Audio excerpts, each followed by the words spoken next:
1.1 exercise जो है वो क्वेश्चन नंबर हमारे पास 4 है। Find all the solution of the following question. इसके 4 पार्ट हम सॉल्व करेंगे, ठीक है।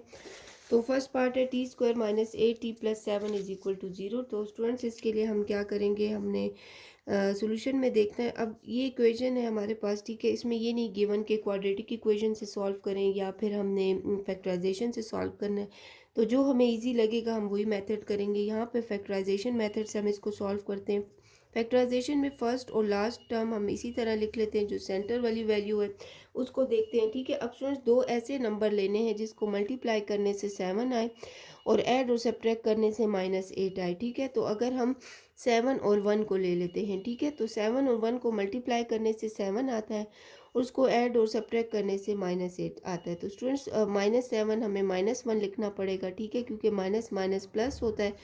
और इसको अगर हम ऐड करें तो 7 माइनस माइनस प्लस और वैल्यू हमें माइनस चाहिए यहाँ पर, इसीलिए हमने यहाँ पर माइनस साइन लिखा है। तो इसीलिए 8 7 1 8 आ जाएगा, लेकिन साइन का हमने ख़ास ख्याल रखना है, यहाँ पर हमें -8 चाहिए, ठीक है। तो इसीलिए बड़ी वैल्यू के साथ भी माइनस का लगाएंगे साइन। तो स्टूडेंट्स यहाँ पे लिख लेते हैं -7t और -t, ये हमारे पास इसका सेट। अब स्टूडेंट्स इसमें से कॉमन ले लेते हैं, पेयर में से फर्स्ट में से t कॉमन, तो t -7 आ जाएगा। यहाँ से कुछ नहीं कॉमन, -1 लिख देते हैं और t -7, ठीक है। तो स्टूडेंट्स यहाँ से अब हम ब्रैकेट देख लेते हैं, यहाँ से आ जाएगा t -7 और t -1, ठीक है। तो अब स्टूडेंट्स t -7 को इक्वल टू 0 लिख लेते हैं और t -1 को इक्वल टू 0। यहाँ से प्लस -7 है तो राइट साइड पे जाके +7 हो जाएगा। इसी तरह यहाँ पे -1 है तो राइट साइड पे जाके 1 हो जाएगा, ठीक है। तो 7 और 1 जो है वो इसके टी के हमारे पास 2 फैक्टर्स आ गए, ठीक है, सोल्यूशन सेट में हमारे पास। अब स्टूडेंट्स इसका जो सेकंड पार्ट है वो x² is equal to 72 + 6x, और अगर इस तरह लिखा हुआ है तो इस तरह भी होता है 72 + 6x is equal to x², ठीक है। ये दोनों चीज़ें सेम है, ये लेफ़्ट साइड पे हो या ये राइट साइड पे हो, ठीक है। अब स्टूडेंट्स हमने जो है वो इसको थोड़ा सॉल्व करना है। यहाँ पर +72 है तो यहाँ पे -72, ये +6 है तो -6x हो जाएगा, ताकि ये एक हमारे पास क्वाड्रेटिक इक्वेशन बन जाए। अब स्टूडेंट्स हमने क्या करना है, यहाँ पर हमने दो ऐसे नंबर मल्टीप्लाई करने हैं जिसको मल्टीप्लाई करने से 6 आ जाए, ठीक है। और अगर हम उसको ऐड करें तो हमारे पास उससे 72 आ जाए, ठीक है। तो स्टूडेंट्स हमारे पास 12 को अगर 6 से मल्टीप्लाई करते हैं, ठीक है, तो 2 6 ज़ा 12, 6 1 ज़ा 72 आ जाएगा, ठीक है।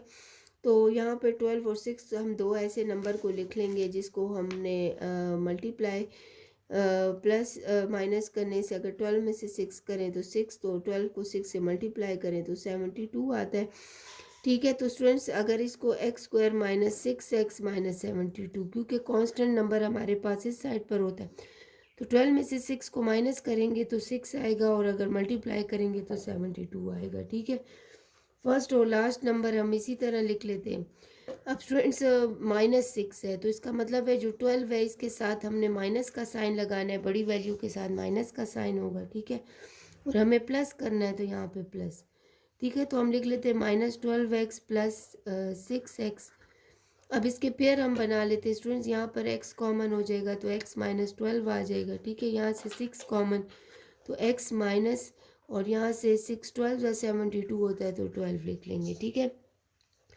अब इसमें से एक x -12 आता है और एक x + 6 आता है, ठीक है। तो x -12 इज इक्वल टू 0 लिख लेते हैं और x + 6 इज इक्वल टू 0, ठीक है। तो यहाँ से स्टूडेंट -12 है तो +12 हो जाएगा और यहाँ से +6 है तो -6 हो जाएगा, ठीक है। तो यहाँ पर हमारे पास 2 फैक्टर आ जाते हैं नंबर्स x के सोल्यूशन सेट के, एक 12 आ जाता है और एक हमारे पास -6 आ जाता है, ठीक है। तो ये हमारे पास जो है इसके 2 नंबर्स आ गए।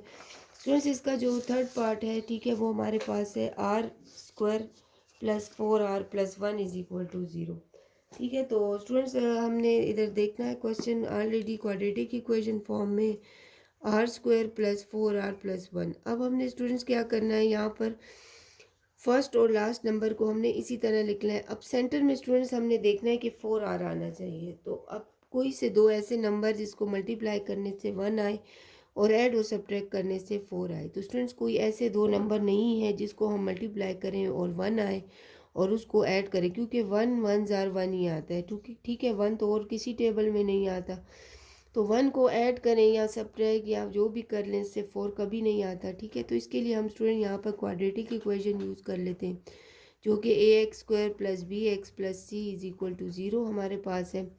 तो स्टूडेंट्स ए हमारे पास यहाँ पे 1 है, बी जो है वो हमारे पास 4 है, सी जो है वो 1 है। तो क्वाड्रेटिक फार्मूला हम यूज़ कर लेते हैं -b + -b² - 4ac / 2a, ठीक है। b की जगह 4 लिख लेते हैं, ठीक है। और b² यानी 4 का स्क्वायर -4a हमारे पास 1 है, c हमारे पास 1 है, / 2 1 आ जाएगा, ठीक है। तो 4 प्लस माइनस स्टूडेंट यहाँ से 4 का स्क्वायर 16 आ जाएगा 4/2, ठीक है। तो स्टूडेंट्स यहाँ से हमारे पास आ जाता है 4 प्लस माइनस 16 में से 4 माइनस कर लेंगे तो हमारे पास 12 आ जाता है, ठीक है। और / 2, तो स्टूडेंट यहाँ पे 4 प्लस माइनस है, 12 को स्क्वायर रूट हमारे पास 4 3 ज़ा 12 आ जाता है, ठीक है, / 2। 4 का स्क्वायर रूट हमारे पास यहाँ पे 2 आता है, क्योंकि 2 2 ज़ा 4 होता है। बाकी हम ये इसी तरह लिख लेते हैं। यहाँ से अगर हम 2 कॉमन ले लें तो 2 2 ज़ा 4 आ जाएगा, और यहाँ से स्क्वायर रूट 3/2 हो जाएगा। 2 2 से कैंसिल हो जाएंगे, एक दफ़ा प्लस स्क्वायर रूट 3 के साथ लिख लेंगे और एक दफ़ा 2 माइनस स्क्वायर रूट 3 के साथ, ठीक है। तो ये हमारे पास इसका जो है वो रिक्वायर्ड आंसर हमारे पास आ जाता है, ठीक है स्टूडेंट। यहाँ पे ये -4 है, यहाँ पे ये -4 इसी तरह लिखेंगे, क्योंकि ये -4 इसी तरह यहाँ पर आ रहा है, ठीक है। तो ये पे यहाँ पे माइनस आ रहा है, ठीक है। तो ये माइनस लिख लेंगे इसके साथ, और ये हमारे पास इसका रिक्वायर्ड आंसर आ जाएगा, ठीक है। इसी तरह हमारे पास इसका लास्ट क्वेश्चन नंबर 4 का लास्ट पार्ट है, इसको हम थोड़ा सिंप्लीफाई कर लेते हैं, ठीक है। यहाँ पर हमारे पास है x² हो जाएगा, और यहाँ से 10x हो जाएगा, ठीक है। 10 10 ज़ार यहाँ से 100 -100 आ जाएगा, और यहाँ से -10x आ जाएगा, ठीक है। तो स्टूडेंट्स यहाँ पर हमारे पास है x² + 10x, यहाँ से +100 आ जाएगा, और यहाँ से +10x हो जाएगा, और = 0, ठीक है। तो x² हमारे पास 10 और 10 को प्लस कर लेंगे तो 20x हो जाता है, +100 = 0 आ जाएगा। अब स्टूडेंट्स फैक्टराइजेशन में अगर हम देखें तो कोई से दो ऐसे नंबर जिसको हम मल्टीप्लाई करें तो 100 आ जाए, और ऐड या सब्ट्रैक्ट करें तो 20 आ जाए। तो स्टूडेंट्स फर्स्ट और लास्ट टर्म हम इसी तरह लिख लेते हैं, ठीक है। अब 20 है तो स्टूडेंट्स 10 और अगर 10 ले लें, ठीक है। दोनों को अगर हम प्लस करें तो यहाँ से 20 आता है, और इन दोनों को मल्टीप्लाई करने से हमारे पास 100 आता है। तो यहाँ पर हम लिख लेते हैं +10x और +10x, ठीक है। कॉमन ले लेते हैं, फर्स्ट में से x कॉमन है, क्योंकि और कोई टर्म कॉमन नहीं है, अंदर x रह जाएगा, क्योंकि x² होता है। +10 आ जाएगा, यहाँ से भी 10 कॉमन, तो x प्लस यहाँ से 10 आ जाता है, ठीक है। 10 10 ज़ा 100।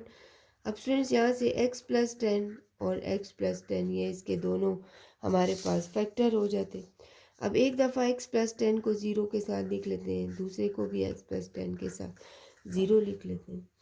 तो स्टूडेंट्स यहाँ से हमारे पास देखा जाए तो x की वैल्यू हम दोनों टाइम 10 है, और हम सॉल्यूशन सेट में रिपीटेड टर्म नहीं लिखते, ठीक है, क्योंकि दोनों से आंसर हमारे पास -10 आता है, ये भी सेम यही चीज़ है, ठीक है। तो अब हमारे पास जो है वो सॉल्यूशन सेट में इसका आंसर -10 है, ठीक है, क्योंकि हम इसमें कोई टर्म रिपीट नहीं करते। सॉल्यूशन ये हमारे पास -10 जो है इसका रिक्वायर्ड आंसर है। इसी तरह इसके क्वेश्चन नंबर 4 के सब पार्ट सॉल्व हो गए हमारे पास।